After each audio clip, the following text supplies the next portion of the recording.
तर महाराष्ट्राचा इतिहास लिहिला तो हिरव्या पिवळ्या शालीने, तलवारीच्या घरघराटीने, घोड्याच्या टापाने आणि शाहिरांच्या डफाने.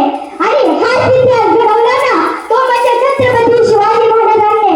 मुद्रा माझा छत्रपती शिवरायांना, रयतेच्या राजाला, ज्याच्या भक्तीला जोड नाही, शौर्याला तोड नाही, जो अथंग आहे सागरात समान, जो अथंग आहे सागरात समान, त्याचा छत्र म्हणजे आभार सन्मान. तोच आहे सूर्याची शान, मराठीपणाचा धगधगता अभिमान, मराठीपणाचा धगधगता अभिमान. काळीज आहे सह्याद्रीचा, ज्याला शंभूचा अभिमान, शंभूचा अभिमान.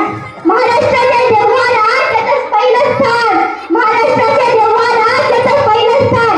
असो ते प्रौढ प्रताप पुरंदर, क्षत्रिय कुलावतंस, सिंहासनाधीश्वर, सिंहासनाधीश्वर, क्षत्रिय कुलावतंस, सिंहासनाधीश्वर.